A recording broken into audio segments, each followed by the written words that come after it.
Salut tout le monde, j'espère que vous allez bien. Cette semaine, j'ai décidé de vous présenter quelques anecdotes qui me sont déjà arrivées avec des élèves au cours des dernières années. En fait, c'est déjà un type de publication que je fais sur ma page Facebook, mais j'ai décidé de le transposer en vidéo sur ma chaîne et de commencer une nouvelle série Storytime. Donc, ne vous gênez vraiment pas pour dire dans les commentaires si ça vous intéresse pour que je sache si je dois en faire d'autres ou pas. Et sur ce, on va commencer tout de suite. La première anecdote s'est passée quand j'étais en stage 4 dans une classe de première année. Puis pour le mois de mars, j'avais fait une activité sur l'alimentation parce que c'est le mois de l'alimentation. Puis là, je demandais aux élèves de classer différents aliments selon leur groupe alimentaire.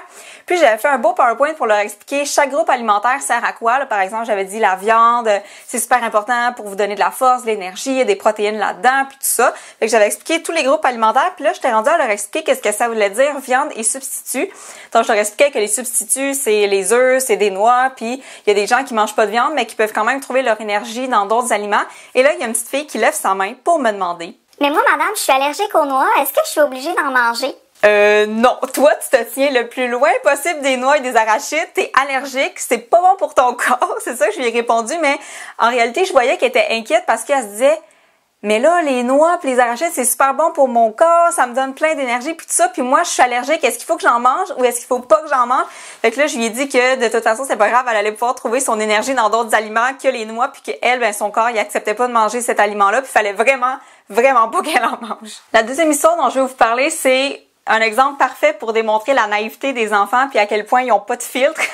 Parce qu'en fait, moi, au dîner, j'ai tout le temps froid après avoir mangé. Puis tu sais, quand les élèves sont plus dans la classe, ça fait qu'il y a moins de circulation. Puis je sais pas trop, il fait plus froid.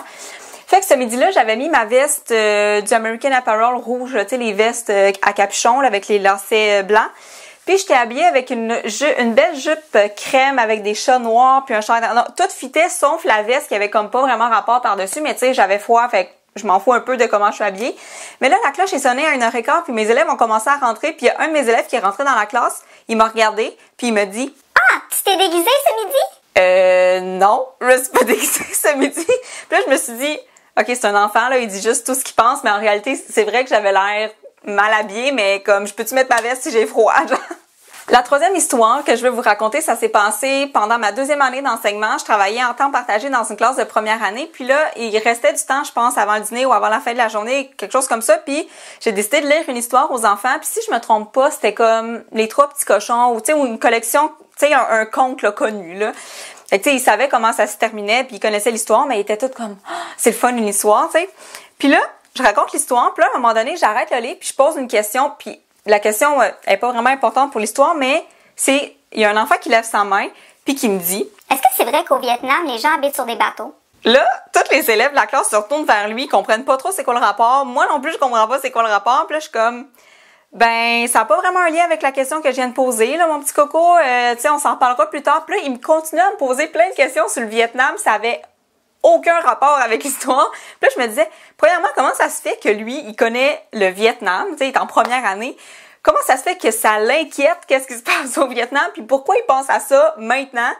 Fait que j'ai juste fait comme, OK, on va s'en reparler à un autre moment parce que c'est pas approprié. On est en train de lire Les Trois Petits Cochons, puis tu sais, je vois pas vraiment ce qu'on rapport. Tu viendras me voir plus tard, puis finalement, il est juste jamais venu me voir pour que je réponde à ces questions sur le Vietnam. Puis la dernière anecdote dont je voulais vous parler, ça s'est passé quand j'étais en temps partagé aussi à ma deuxième année d'enseignement. Je travaillais dans une classe de 5e, 6e année, puis j'enseignais l'ECR, donc l'éthique et culture religieuse. Puis on était rendu à faire la partie culture religieuse, qui est vraiment pas la préférée des élèves habituellement, mais j'essaie de rendre ça quand même assez intéressant. Fait que là, j'avais proposé aux élèves un projet qui s'appelait Ma religion idéale. Donc, à partir de tout ce qu'on avait vu sur la religion, les dieux, le livre sacré, les lieux de culte, puis tout ça, fallait qu'ils inventent leur propre religion, puis il fallait que ça ait un lien avec une religion qui existe déjà. Donc, fallait qu'ils pigent des éléments un peu partout dans les religions qu'on avait apprises auparavant.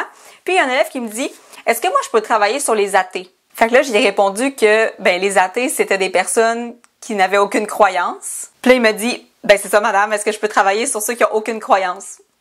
Fait que dans le fond, cet élève-là, ce qu'il voulait me dire, c'est qu'il voulait pas faire le travail, il avait pas envie de le faire, il voulait travailler sur une religion qui existait pas en réalité, parce que c'est pas une religion, je pense, l'athéisme.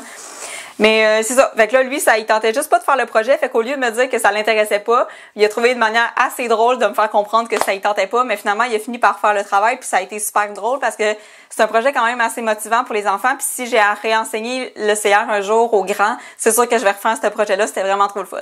Si jamais ça vous intéresse que je fasse d'autres story time comme ça peut être des story time avec des élèves ou ça peut être des story time de quand moi j'étais au primaire, quand j'étudiais. Donc laissez-moi savoir dans les commentaires si ça vous tente. N'oubliez pas de vous abonner à tous mes réseaux sociaux, à ma chaîne pour manquer aucun contenu que je publie tous les mercredis en après-midi. Puis on se voit la semaine prochaine. Bye! Merci beaucoup d'avoir visionné ma vidéo. Je vous invite à vous abonner à ma chaîne pour ne rien manquer et à me suivre sur tous mes réseaux sociaux. À la prochaine!